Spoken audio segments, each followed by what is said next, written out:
ଜଗବନ୍ଧୁ ହେ ଗୋସାଇଁ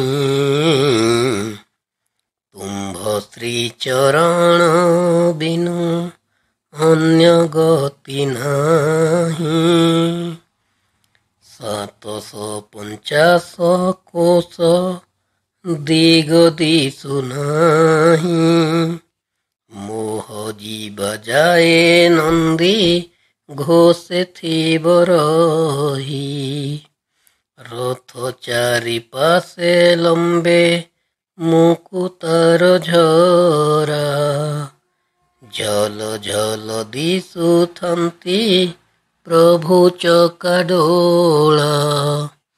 22 ପାବଚ୍ଛ ତଳେ ବିକା ହୁଏ ଭାତ। ଦର୍ଶନ ତେଣିକି ଥାଉ କୈବଲ୍ୟ ମୁକତ। ଆଗେ ଚଳେ ବଳଭଦ୍ର ମଧ୍ୟେ ଚାନ୍ଦ ମୁହିଁ। ଆସୁଛି କାଳିଆ ପଛେ ଗହଳ ଲଗାଇ। କହେ ସାଲ ବେଗହୀନ ଜାତିରେ ଯବନ। ଏହି ମତେ ଆଜ୍ଞା ହେବ ଶ୍ରୀ ବୃନ୍ଦାବନ। ଜୟ ଶ୍ରୀ ଜଗନ୍ନାଥ। ଭକ୍ତଙ୍କର ଏହି ଆକୁଳ ନିବେଦନରେ ଶ୍ରୀକ୍ଷେତ୍ରରେ ସେଦିନ ରଥଯାତ୍ରାର ଶ୍ରୀଗୁଣ୍ଡିଚା ଜାତରେ ନନ୍ଦିଘୋଷ ରଥ ଅଟକି ଯାଇଥିଲା। ସତରେ କଣ ଜଗନ୍ନାଥ ଏହି ଭକ୍ତ ପାଇଁ ଗଳଗଣ୍ଡି ସାହି ନିକଟରେ ହିଁ ଅପେକ୍ଷା କରିଥିଲେ? ତାହେଲେ ସେ ଭକ୍ତଟା କିଏ? ଆପଣମାନେ ଶୁଣିଥିବେ ବା ନ ଶୁଣିଥିବେ, ସେ ହେଉଛନ୍ତି ଜଣେ ମୁସଲମାନ ଭକ୍ତ ସାଲବେଗ। ଭକ୍ତ ସାଲବେଗଙ୍କ ପ୍ରେମରେ ବନ୍ଧା ହୋଇ ବିଶ୍ୱ ବ୍ରହ୍ମାଣ୍ଡର ସୃଷ୍ଟିକର୍ତ୍ତା ପ୍ରଭୁ ଜଗନ୍ନାଥଙ୍କର ନନ୍ଦିଘୋଷ ରଥ ଅନିର୍ଦ୍ଦିଷ୍ଟ କାଳ ପାଇଁ ଅଟକି ରହିଥିଲା ଶ୍ରୀକ୍ଷେତ୍ରର ବଡ଼ଦାଣ୍ଡରେ। ଏହି ଭକ୍ତ ଜଣେ ସାଧାରଣ ଭକ୍ତ ନୁହନ୍ତି। ଉତ୍କଳର ଧର୍ମ ଜଗତରେ ସେ ଏକ ଅମୂଲ୍ୟ ନିଧି। ତାଙ୍କର ଭାବୋଦ୍ଦୀପକ ଭକ୍ତି କବିତା ଓଡ଼ିଶାର ଘରେ ଘରେ ପଠିତ ଓ ଆଲୋକିତ। ତାଙ୍କ ନାମ ସାଲବେଗ। ମୁସଲମାନ ରକ୍ତରେ ବର୍ଦ୍ଧିତ ହୋଇ ମଧ୍ୟ ସେ ଜଗନ୍ନାଥଙ୍କ ପ୍ରତି ଯେଉଁ ଅନାବିଳ ଭକ୍ତି ପ୍ରଦର୍ଶନ କରିଛନ୍ତି, ବାସ୍ତବିକ ତାହା ଅତ୍ୟାଶ୍ଚର୍ଯ୍ୟ। ସାଲବେଗଙ୍କ ପିତା ଥିଲେ ଲାଲ ବେଗ। ସେ ଜଣେ କଟକ ସୁବାର ସୁବେଦାର ଥିଲେ। ଦିଲ୍ଲୀ ବାଦଶାହ ଜାହାଙ୍ଗୀରଙ୍କ ଦ୍ୱାରା ନିଯୁକ୍ତି ପାଇ ସେ ଉତ୍କଳର ଗଜପତି ମହାରାଜାଙ୍କ ବିରୋଧରେ ବାରମ୍ବାର ଆକ୍ରମଣ ଚଳାଉଥିଲେ।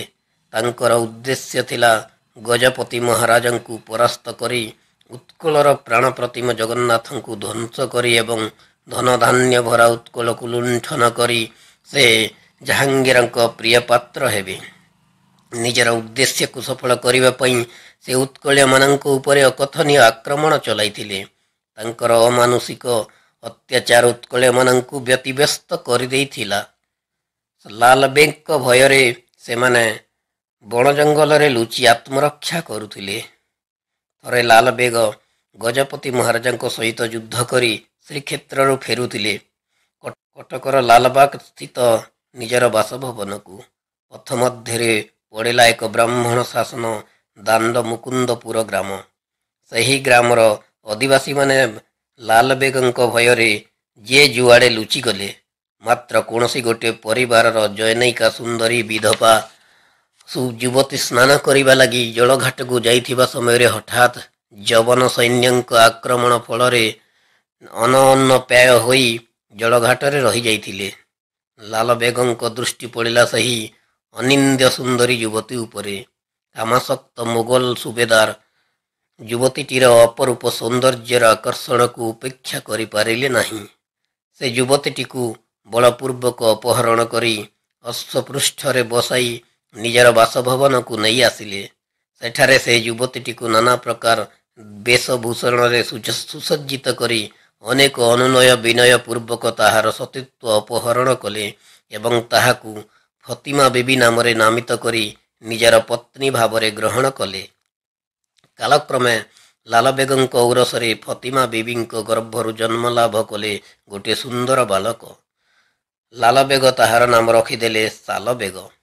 ଏହି ସମୟରେ ଲାଲବେଗଙ୍କ ଶାସନ କାଳ ଶେଷ ହୋଇଯିବାରୁ ସେ ସାଲବେଗ ଓ ଫତିମା ବିବିଙ୍କ ଦାୟିତ୍ୱ ନୂତନ ସୁବେଦାରଙ୍କ ହସ୍ତରେ ଅର୍ପଣ କରି ବଙ୍ଗ ଦେଶକୁ ଚାଲିଗଲେ। ନୂତନ ସୁବେଦାରଙ୍କର ଦ୍ୱାରା ପ୍ରତିପାଳିତ ହୋଇ ସାଲବେଗ ଶଶିକଳା ନ୍ୟାୟରେ ବଢ଼ିବାକୁ ଲାଗିଲେ। ବାଲ୍ୟ ଓ କିଶୋର ଅତିକ୍ରମ କରି ସାଲବେଗ ଯେତେବେଳେ ଯୌବନରେ ପଦାର୍ପଣ କଲେ, ସେତେବେଳେ ସେ ଜଣେ ସାହସୀ ଯୋଦ୍ଧା ଭାବରେ ନିଜର ବଳ, ବୀର୍ଯ୍ୟ ଓ ପରାକ୍ରମର ପରିଚୟ ଦେଇଥିଲେ। ତେଣୁ ଅତି ସହଜରେ ମୋଗଲ ସେନାବାହିନୀରେ ପ୍ରବେଶ କରି ସେ ଜଣେ ସୁଦକ୍ଷ ସେନା ଭାବରେ କୃତିତ୍ୱ ଅର୍ଜନ କରିଥିଲେ। ଉତ୍କଳରେ ମୋଗଲ ସେନାମାନଙ୍କର ପ୍ରଧାନ କାର୍ଯ୍ୟ ଥିଲା ଉତ୍କଳୀୟ ସେନାବାହିନୀର ଶକ୍ତିକୁ କ୍ଷୀଣ କରି ଉତ୍କଳରେ ସମ୍ପୂର୍ଣ୍ଣ ଭାବରେ ମୋଗଲ ଶାସନ ପ୍ରତିଷ୍ଠା କରିବା। ତେଣୁ ଓଡ଼ିଆମାନଙ୍କ ସହିତ ସର୍ବଦା ମୋଗଲମାନଙ୍କର ଯୁଦ୍ଧ ଲାଗି ରହିଥିଲା। ଥରେ ସାଲବେଗ ଯୁଦ୍ଧକ୍ଷେତ୍ରରେ ସାହସର ସହିତ ସଂଗ୍ରାମ କରିବା ସମୟରେ ଭୀଷଣ ଭାବରେ ଆହତ ହୋଇ କ୍ଷତବିକ୍ଷତ ହୋଇଗଲେ। ତାଙ୍କର ଶରୀର ଜବା କୁସୁମ ପରି ରକ୍ତାକ୍ତ ହୋଇଗଲା। ଅକର୍ମଣ୍ୟ ଅବସ୍ଥାରେ ସେ ଫେରି ଆସିଲେ ନିଜର ଶିବିରକୁ। ଫତିମା ବେବୀ ପୁତ୍ରର ଏହି ଅବସ୍ଥା ଦେଖି ଅସ୍ଥିର ହୋଇପଡ଼ିଲେ। ଚାରିଆଡ଼ୁ ବୈଦ୍ୟ ହାକିମମାନଙ୍କୁ ଡକାଇ ସେ ସାଲବେଗଙ୍କୁ ଆରୋଗ୍ୟ କରିବା ପାଇଁ ଅନୁନୟ ଅନୁରୋଧ କଲେ। ବୈଦ୍ୟମାନେ ସାଲବେଗଙ୍କୁ ଆରୋଗ୍ୟ କରିବା ପାଇଁ ପ୍ରାଣପଣେ ଲାଗି ପଡ଼ିଲେ, କିନ୍ତୁ ସେମାନେ ସମସ୍ତେ ଚେଷ୍ଟା ବିଫଳ ହେଲେ। ବରଂ ସାଲବେଗ ଅଧିକ ରୋଗାକ୍ରାନ୍ତ ହୋଇ ଶଯ୍ୟାଶାୟୀ ହୋଇପଡ଼ିଲେ। ଶେଷରେ ବୈଦ୍ୟମାନେ ନିଜର ଅକ୍ଷମତା ପ୍ରକାଶ କରି ପ୍ରତ୍ୟାବର୍ତ୍ତନ କଲେ। ଦିନକୁ ଦିନ ଦୁଃଖ ଯନ୍ତ୍ରଣାରେ ସଢ଼ିବାକୁ ଲାଗିଲେ ସାଲବେଗ। ତାଙ୍କ ଶରୀରର ଘା ଗୁଡ଼ିକ ପ୍ରବଳ ଆକାର ଧାରଣ କରିଥିବାରୁ ଯନ୍ତ୍ରଣା ଯେତେବେଳେ ଅସହ୍ୟ ହେଉଥିଲା, ସେତେବେଳେ ସେ ଦୁଃଖରେ ଅଧୀର ହୋଇ କ୍ରନ୍ଦନ କରୁଥିଲେ। ଥରେ ରୋଗ ଯନ୍ତ୍ରଣା ସହ୍ୟ କରି ନ ପାରି ସେ ମାଆକୁ ଡାକି କହିଲେ, ଭୋ ମାତ ଶୁଣ ମୋ ବଚନ, ଏଥର ଗଲା ମୋ ଜୀବନ, ମରିବି ଆତ୍ମଘାତୀ ହୋଇ, ଏ କଷ୍ଟ ନ ପାରିବି ସହି, ଛାଡ଼ ମୋହର ପ୍ରତି ଆଶା, ଆଜୁ ସରିଲା ମୋ ଭରସା, ତୋର କି ବୁଦ୍ଧି ଥିଲେ କହ, ନହିଲେ ପାଶ ଋଣ ରହ। ଏହା ଦାଢ଼ିଆତ ଭକ୍ତିରୁ ଅଣାଯାଇଛି। ଫତିମା ବେବୀ ପୁତ୍ରର କଥା ଶୁଣି ଭୋ କରି କାନ୍ଦି ଉଠିଲେ। ବଡ଼ ବଡ଼ ଚିକିତ୍ସକମାନେ ଯେଉଁ ରୋଗରେ ଭଲ କରିପାରିଲେ ନାହିଁ, ସେପରି ଦୁରାରୋଗ୍ୟ ରୋଗ ଭଲ ହେବା ପାଇଁ ସେ ବା କି ବୁଦ୍ଧି କରିପାରିବେ। ହେଲେ ତାଙ୍କର ବିଶ୍ୱାସ ଥିଲା କରୁଣାମୟ ଜଗନ୍ନାଥଙ୍କ ଉପରେ। ଜଣେ ମୁସଲମାନର ସ୍ତ୍ରୀ ହୋଇ ମଧ୍ୟ ସେ ହିନ୍ଦୁ ଧର୍ମ ତ୍ୟାଗ କରିନଥିଲେ କିମ୍ବା କରୁଣାମୟ ଜଗନ୍ନାଥଙ୍କ ଉପରୁ ଆସ୍ଥା ହରାଇ ନଥିଲେ। ନିଜର ଗୋଟିଏ ଛୋଟ ମନ୍ଦିରରେ ସେ ପ୍ରତ୍ୟହ ଜଗନ୍ନାଥ ଓ ଶ୍ରୀକୃଷ୍ଣଙ୍କର ପୂଜା ଆରାଧନା କରୁଥିଲେ। କିନ୍ତୁ ମୁସଲମାନ ରକ୍ତରେ ବର୍ଦ୍ଧିତ, ମୁସଲମାନ ସଂସ୍କୃତିରେ ପ୍ରତିପାଳିତ, ମୁସଲମାନ ଧର୍ମରେ ଜଡ଼ିତ ସାଲବେଗ କ'ଣ ହିନ୍ଦୁ ଧର୍ମକୁ ବିଶ୍ୱାସ କରିବେ? ହିନ୍ଦୁ ଧର୍ମର ଆରାଧ୍ୟ ଦେବତା ଜଗନ୍ନାଥଙ୍କ ଉପରେ ଆସ୍ଥା ରଖିପାରିବେ? ଏହିପରି ସନ୍ଦେହ କରି ଫତିମା ବିବି ସାଲବେଗଙ୍କୁ କିଛି କହୁନଥିଲେ। କିନ୍ତୁ ପୁତ୍ରର ଆତ୍ମହତ୍ୟା କରିବାର ପଣ ଦେଖି ତାଙ୍କର ଅନ୍ତରାତ୍ମା କାନ୍ଦି ଉଠିଲା। ଜଗନ୍ନାଥଙ୍କ ଉପରେ ବିଶ୍ୱାସ ରଖିବା ପାଇଁ ସେ ପୁତ୍ରକୁ ଉପଦେଶ ଦେବାକୁ ମନସ୍ଥ କଲେ। କିନ୍ତୁ ପୁତ୍ର ଯଦି ତାଙ୍କର ଉପଦେଶ ନ ମାନେ, ତେଣୁ ପ୍ରଥମେ ଶପଥ କରାଇ ପ୍ରକୃଷ୍ଟ ଉପାୟ ବୋଲି ଭାବି ଫତିମା ସାଲବେଗଙ୍କୁ କହିଲେ, ତୁ ଅଟୁ ମୋ ଜୀବର ଧନ, ତୋ ବିନା ମୋର ଧନ ସର୍ବଶୂନ୍ୟ, ତୁ ହି ମୋ ଅନ୍ଧର ଲଉଡ଼ି, ତୁ ସିନା ମୋ ଧନ କଉଡ଼ି, ତୁ ହି ମୋ କଣ୍ଠ ରତ୍ନମାଳା, ତୁ ମୋର ନୟନ ପିତୁଳା, ସ୍ୱରୂପ କେତେକି ମୋ ବୋଲ କରିବୁ। ସାଲବେଗ ସତ୍ୟ କରି କହିଲେ, ହେ ମାତ ଲକ୍ଷେ ବାର ସତ୍ୟ, ତୋ ବୋଲ କରିବି ନିୟତ। ତୁ ମୋତେ କହିବୁଟୁ ଯାହା, ମୋ ଶିର ଫୁଲ ଗଭା ତାହା। ଏଥର ସନ୍ଦେହ ନ କର, ବେଗେ ତୁ କର ସୁବିଚାର। ତ ତାଙ୍କ ମା ପ୍ରେମମଗ୍ନ ହୋଇ କହିଲେ, ଶ୍ରୀ ବୃନ୍ଦାବନ ଚନ୍ଦ୍ର ଭଜ, ସେ ଯେ ଅଶେଷ ଦେବରାଜ, ଅଶେଷ ଔଷଧର ଘର, ଭଜିଲେ ନିଶ୍ଚୟ ହେବୁ ପାର। ବୃନ୍ଦାବନ ଚନ୍ଦ୍ର, ସେ କିଏ ମା? ସେ କେଉଁଠି ରହନ୍ତି? ତାଙ୍କର ପିତାମାତା କିଏ? ସେ କେଉଁ ଦେଶର ରାଜା? ତାଙ୍କର ସ୍ୱରୂପ କିପରି? ଏହିପରି ଅନେକ ପ୍ରଶ୍ନ ଜାଗି ଉଠିଲା ସାଲବେଗଙ୍କ ମନରେ। ମୁସଲମାନ ସଂସ୍କୃତିରେ ପ୍ରତିପାଳିତ ସାଲବେଗ କାହୁଁ ଜାଣିବେ ହିନ୍ଦୁ ଦେବତା ଶ୍ରୀକୃଷ୍ଣଙ୍କୁ? ମା ତାଙ୍କୁ ପଚାରିଲେ ଗୋଟି ଗୋଟି କଥା। ଫତିମା ବିବି ଆଗ୍ରହରେ କହିବାକୁ ଲାଗିଲେ, ନନ୍ଦରାଜ ଯେ ତାଙ୍କ ହାତାତ, ଯଶୋଦା ଦେବୀ ତାଙ୍କ ମାତ, ଗୋପନଗରେ ତାଙ୍କ ଘର, ଅଶେଷ ପରଜାତାଙ୍କର, ରାଧିକା ନାମେ ତାଙ୍କ ନାରୀ, ସେ ଦୁହେଁ କିଶୋର କିଶୋରୀ, ସେ ଗୋପ ବୃନ୍ଦାବନର ଭୂପ, କହିବି ଶୁଣ ତାଙ୍କ ରୂପ, ନବୀନ ଶ୍ୟାମ ଘନ ମୂର୍ତ୍ତି, ଦଳିତାଞ୍ଜନ ଜିଣି କାନ୍ତି, ସୁଚାରୁ ଇନ୍ଦ୍ର ନୀଳମଣି, ତାଙ୍କ ରୂପକୁ ନୋହେ ଜିଣି, ମର୍କତ କେଶ ଛବି ତାର, ନାନା କୁସୁମେ ସ୍ୱଭାବର, ଶିରେ ଶିଖଣ୍ଡ ଚୂଳ ଶୋହେ, ଭକତ ଜନ ମନ ମୋହେ, ମସ୍ତକେ ଅମୂଲ୍ୟ ମୁକୁଟ, ଅଷ୍ଟର ତଳେ ଝଟ ଝଟ, ଲଲାଟେ ଗୋରୋଚନା ଚିତା, ଯାହା ଭାବନ୍ତି ଊର୍ଧ୍ୱରେତା, ଶ୍ରବଣେ ମକଳ କୁଣ୍ଡଳ, ନିନ୍ଦଇ ତପନ ମଣ୍ଡଳ, ସୁନେତ୍ର ଶ୍ଵେତ ପଦ୍ମଚିତା, ଦେଖି ଧୈର୍ଯ୍ୟ ହରେ ଧାତା, ବୃଲତା କାମ ସରାସନ, ଦେଖିଲେ ହରେ ପ୍ରାଣୀ ମନ, ସୁନାସା ପୁଟ କି ସୁନ୍ଦର, କୋଟିଏ କନ୍ଦର ପକି ଛାର, ଦୁଇରଦ ମୋତି ନାସା ପୁଟେ, ଗୁଞ୍ଜରା ପାଟି ଭଲ ପଟେ, କୁନ୍ଦ କୋରକ ଶୋଭା ଜିଣି, ହୀରକ ପ୍ରାୟ ଦନ୍ତ ଶ୍ରେଣୀ, ରଙ୍ଗ ଧରେ ମନ୍ଦ ହାସ, ଅଶେଷ ପିୟୁଷର ବାସ, ମୁଖର ବିନ୍ଦ ଶୋଭା ଯେତେ, କି କହି ପାରିବ ଜଗତେ, ହେମନ୍ତ ସ୍ୱରୂପ ଟଇ, ଯହିଁ ଚିନ୍ତିବ ତହିଁ ଥାଇ, ତୁ ବାବୁ ଏହି ରୂପ ଚିନ୍ତି, ମନରୁ ଛାଡ଼ ଭୟ ଭ୍ରାନ୍ତି, ଦୃଢ଼େ ତୁ ଯେବେ ତା ଭଜିବୁ, ଦ୍ୱାଦଶ ଦିନେ ଭଲ ହେବୁ। ମା କଥା ଶୁଣି ଶାଲବେଗ ଯେମିତି ମୁଗ୍ଧ ହେଉଥିଲେ, ସେତିକି ଆଶ୍ଚର୍ଯ୍ୟ ମଧ୍ୟ ହେଉଥିଲେ। ସତରେ କ'ଣ ଏପରି ଦେବତା ଅଛନ୍ତି, ଯାହାଙ୍କର ସ୍ୱରୂପ ଚିନ୍ତା କଲେ ଦ୍ୱାଦଶ ଦିନ ମଧ୍ୟରେ ଦୁରାରୋଗ୍ୟ ରୋଗ ଭଲ ହୋଇଯିବ? ସତରେ କ'ଣ ସେ ପୁଣି ଫେରି ପାଇବେ ତାଙ୍କର ପୂର୍ବର ବଳିଷ୍ଠ ଶରୀର?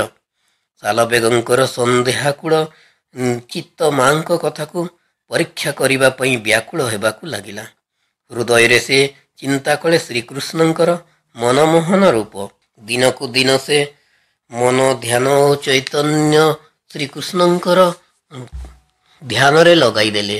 ହୃଦୟରେ ଶ୍ରୀକୃଷ୍ଣଙ୍କର ରୂପ ସ୍ଥାପନ କରି ସେ ଅବିରତ ନାମ ଜପରେ ମଗ୍ନ ରହିଲେ। ଚାହୁଁ ଚାହୁଁ ଦ୍ୱାଦଶ ଦିନ ଅତୀତ ହେବାକୁ ବସିଲା, କିନ୍ତୁ ଶାଲବେଗଙ୍କର ବେଦନା ଉପଶମ ହେବା ପରିବର୍ତ୍ତେ ଅଧିକ ବୃଦ୍ଧି ପାଇବାକୁ ଲାଗିଲା। ଦ୍ୱାଦଶ ଦିବସ ରାତ୍ରିରେ ବ୍ୟତିବ୍ୟସ୍ତ ହୋଇ ସେ ମାଆକୁ କହିଲେ, ତୁ ଯାହା ବୋଇଲୁ ଗୋମାତ, ଭଲ ତ ନହିଲା ମୋ ଗାତ୍ର, କଣ୍ଠ ତ ଆସି ପୂର୍ଣ୍ଣ ହେଲା, ଅଧିକ ବେଦନା ବଢ଼ିଲା, ନିଶ୍ଚୟ ହେବ ମୋ ମରଣ, ରହଇ ନାହିଁ ମୋର ପ୍ରାଣ। ପୁତ୍ରର କରୁଣ ନିବେଦନ ଶୁଣି ଫତିମା ବେବୀ ବିଚଳିତ ହୋଇ ପଡ଼ିଲେ, କିନ୍ତୁ ଭଗବାନଙ୍କ ପ୍ରତି ତାଙ୍କର ବିଶ୍ୱାସ ପୂର୍ବ ପରି ଅଟଳ ରହିଥିଲା। ଚକ୍ଷୁରୁ ଲୁହ ଝରି ଅଭିମାନ ଭରା କଣ୍ଠରେ ସେ ଭଗବାନଙ୍କୁ ଜଣାଇଲେ, ମୋ ବିଶ୍ୱାସକୁ ଟାଳି ଦିଅନି ପ୍ରଭୁ, ମୋ ପୁଅକୁ ଭଲ କରିଦିଅ। ମହା ବିପଦରୁ ତୁମେ ଭକ୍ତମାନଙ୍କୁ ଉଦ୍ଧାର କରିଛ। ତୁମେ ଯେ ଭକ୍ତ ବତ୍ସଳ, ତୁମେ ଯେ କରୁଣାର ସମୁଦ୍ର। ମୋର କାତର ନିବେଦନ କ'ଣ ତୁମ କାନରେ ବାଜୁନି ପ୍ରଭୁ? ଆଜି ଯଦି ତୁମେ ମୋର ଡାକ ନ ଶୁଣିବ, ତାହେଲେ ମୋ ପୁଅ ଆମେ ଦୁଇଜଣ ତୁମ ପାଦ ତଳେ ଜୀବନ ହାରିଦେବୁ। ଦୁଃଖ ଓ ଅଭିମାନରେ ଫତିମା ବେବୀଙ୍କର ଚକ୍ଷୁ ମୁଦି ହୋଇଗଲା। ସେତେବେଳକୁ ଶାଲବେଗ ଗଭୀର ନିଦ୍ରାରେ ଶୋଇପଡ଼ିଥିଲେ। ଭକ୍ତର ଡାକ ଶୁଣିଲେ ଭକ୍ତବତ୍ସଳ ଭଗବାନ। ସେହି ଦିନ ରାତ୍ରିରେ ଶାଲବେଗ ନିଜର ଆରାଧ୍ୟ ଦେବତା ଶ୍ରୀକୃଷ୍ଣଙ୍କୁ ସ୍ୱପ୍ନରେ ଦର୍ଶନ ପାଇଲେ, ଠିକ୍ ପୂର୍ବ ବର୍ଣ୍ଣିତ ରୂପରେ। ହସ ହସ ମୁଖରେ ମୁଠାଏ ବିଭୂତି ବଢ଼ାଇ ଦେଇ ପ୍ରଭୁ କହିଲେ, ଶାଲବେଗ, ମନରୁ ସମସ୍ତ ଦୁଃଖ ଦୂର କରି ଏହି ବିଭୂତି ମୁଠାକ କ୍ଷତ ସ୍ଥାନରେ ବୋଲି ଦିଅ। ଅତି ଶୀଘ୍ର ତୁମର ବେଦନା ଦୂର ହୋଇଯିବ। ପ୍ରଭୁଙ୍କ ନିର୍ଦ୍ଦେଶ ପାଳନ କରି ଶାଲବେଗ ବିଭୂତି ମୁଠାକ ବୋଲି ଦେଲେ ନିଜର ସର୍ବାଙ୍ଗରେ। ଗଭୀର ସନ୍ତୋଷରେ ତାଙ୍କର ନିଦ୍ରା ଦ୍ୱିଗୁଣିତ ହୋଇ ବଢ଼ିଗଲା। ତତ୍ପରେ ଦିନ ପ୍ରଭାତରେ ଶଯ୍ୟା ତ୍ୟାଗ କରି ଶାଲବେଗ ଦେଖିଲେ ତାଙ୍କର ଦେହରେ ସମସ୍ତ କ୍ଷତ ଶୁଖିଯାଇଛି। ସେ ପୁଣି ପୂର୍ବର ବଳିଷ୍ଠ ଶରୀର ଫେରି ପାଇଛନ୍ତି। ଆନନ୍ଦରେ ଆତ୍ମହରା ହୋଇ ମାଙ୍କୁ ଉଠାଇ ସେ କହିଲେ, ଦେଖ ମା, ମୋ ଦେହ ସମ୍ପୂର୍ଣ୍ଣ ଭଲ ହୋଇଯାଇଛି। ତୁମେ ମୋ ଆଗରେ ଯେଉଁ ରୂପରେ ବର୍ଣ୍ଣନା କରିଥିଲ ଅବିକଳ ସେହି ରୂପରେ ଭଗବାନ ମୋତେ ସ୍ୱପ୍ନରେ ଦର୍ଶନ ଦେଲେ ଏବଂ ମୁଠାଏ ବିଭୂତି ଦେଇ କ୍ଷତ ସ୍ଥାନରେ ବୋଲି ଦେବାକୁ କହିଲେ। ସେହି ମୁଠାକ ବିଭୂତି ସବୁ ଭଲ କରିଦେଲା ମା। ମୁଁ ଆଜି ସମ୍ପୂର୍ଣ୍ଣ ଆରୋଗ୍ୟ। ଫତିମା ବିବି ପୁତ୍ରର କଥା ଶୁଣି ଆନନ୍ଦରେ ଆତ୍ମହରା ହୋଇ ପଡ଼ିଲେ। ତାଙ୍କ ଆଖିରୁ ଝରି ପଡ଼ିଲା ଝରଝର ହୋଇ ଆନନ୍ଦାଶ୍ରୁର ଝରଣା। ମାଙ୍କୁ ଦେଖି ସାଲବେଗ ବି କାନ୍ଦି ଉଠିଲେ ଆନନ୍ଦରେ। ଭଗବତ ପ୍ରେମରେ ସତେ ଯେପରି ସେ ପାଗଳ ହୋଇଯାଇଛନ୍ତି। କେତେବେଳେ ହସ, କେତେବେଳେ କାନ୍ଦ, କେତେବେଳେ ଗାମ୍ଭୀର୍ଯ୍ୟ, କେତେବେଳେ ପ୍ରଳାପ।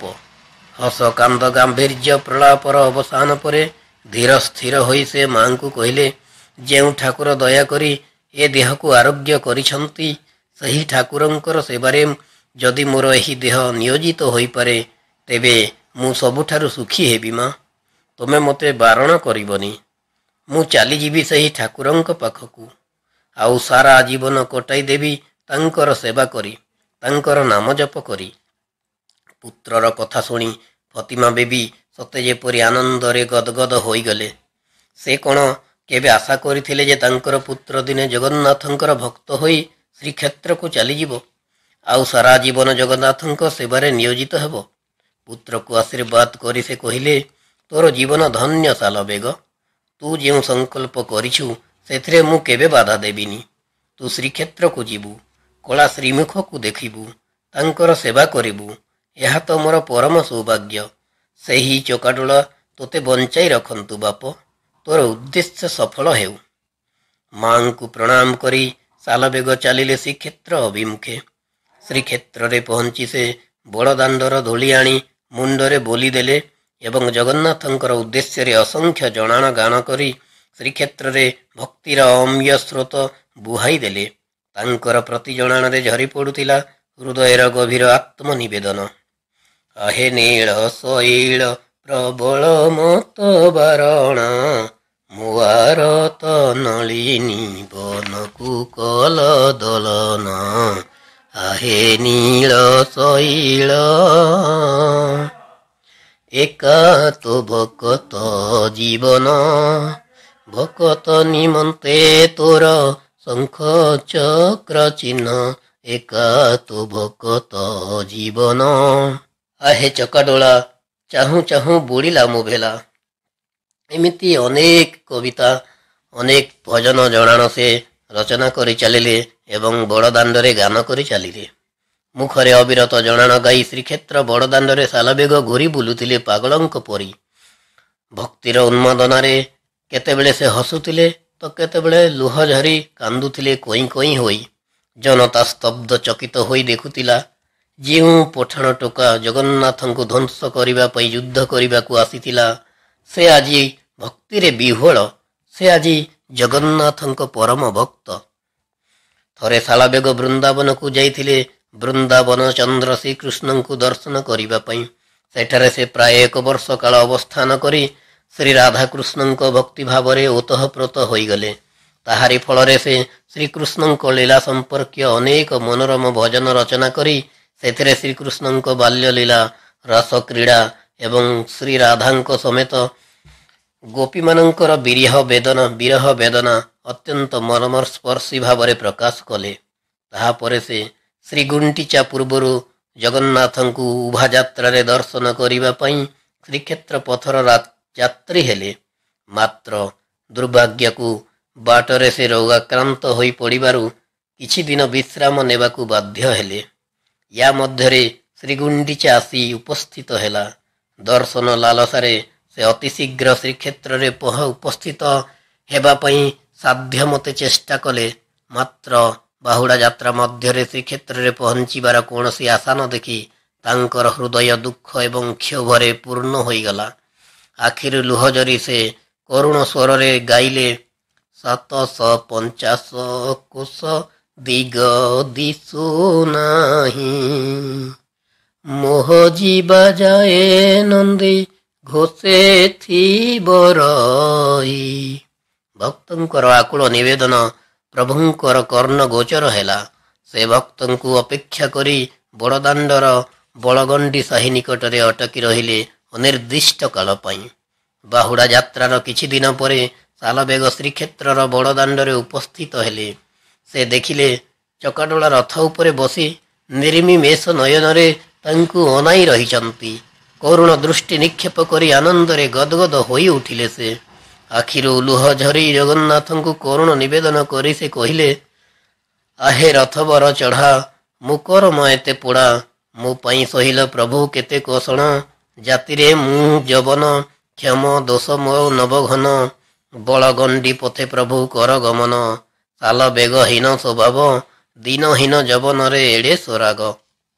ହଠାତ୍ ଅପେକ୍ଷମାଣ ଜନତାକୁ ଆଶ୍ଚର୍ଯ୍ୟଚକିତ କରି ରଥ ଚାଲିବାକୁ ଆରମ୍ଭ କଲା।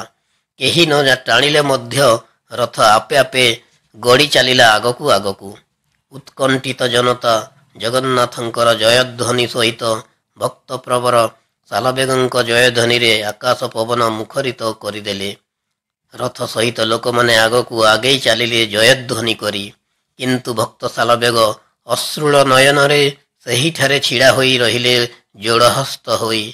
ଯେଉଁଠାରେ ଭକ୍ତଙ୍କୁ ଦର୍ଶନ ଦେବା ଲାଗି ଜଗନ୍ନାଥଙ୍କର ରଥ ଅଟକି ରହିଥିଲା, ସେହିଠାରେ ସାଲବେଗ ଆସନ ପକାଇ ଜୀବନର ଅବଶିଷ୍ଟ କାଳ କଟାଇ ଦେଇଥିଲେ ଭଜନ ଗାନ କରି। ଆଜି ସେହିଠାରେ ତାଙ୍କର ସମାଧି ପୀଠ ନିର୍ମିତ ହୋଇ ତାଙ୍କ ଅମର ଜୀବନର ମହାନ କୀର୍ତ୍ତି ଘୋଷଣା କରୁଛି ସବୁଦିନ ପାଇଁ। ଜୟ ଜଗନ୍ନାଥ। ଆଶା କରୁଛି ଭକ୍ତ ସାଲବେଗଙ୍କର ଏହି ଭକ୍ତିଭରା କାହାଣୀ ଆପଣଙ୍କୁ ନିଶ୍ଚୟ ଭଲ ଲାଗିଥିବ। ମନରେ ଭକ୍ତିର ଭାବନା ଜାଗ୍ରତ କିଞ୍ଚିତ ମାତ୍ର ବି କରିଥିଲେ ଏ ଜୀବନ ଧନ୍ୟ ହୋଇଯିବ।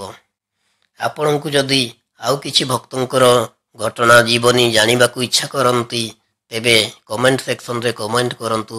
ଆମେ ନିଶ୍ଚିତ ଭାବରେ ତାକୁ ଉପସ୍ଥାପନ କରିବୁ। ଯଦି ଭଲ ଲାଗିଥାଏ ଆପଣ ଚ୍ୟାନେଲଟିକୁ ସବସ୍କ୍ରାଇବ୍ କରି ରଖନ୍ତୁ, ଯାହାଦ୍ୱାରା କି ନୂତନ କିଛି ଭକ୍ତଙ୍କର କଥା ଆସିଲେ ଆପଣଙ୍କୁ ନୋଟିଫିକେସନଟା ପହଞ୍ଚିଯିବ। ତ ସବସ୍କ୍ରାଇବ୍ କରି ଏବଂ ଚ୍ୟାନେଲଟିକୁ ସେୟାର କରି ଭକ୍ତିର ଭାବନାଟିକୁ ମଧ୍ୟ ଲୋକ ମଧ୍ୟରେ ଜନମାନସରେ ପହଞ୍ଚାଇ ଦେବାରେ ସହାୟ ହେବେ ବୋଲି ମୁଁ ଆଶା କରୁଛି। ଜୟ ଜଗନ୍ନାଥ।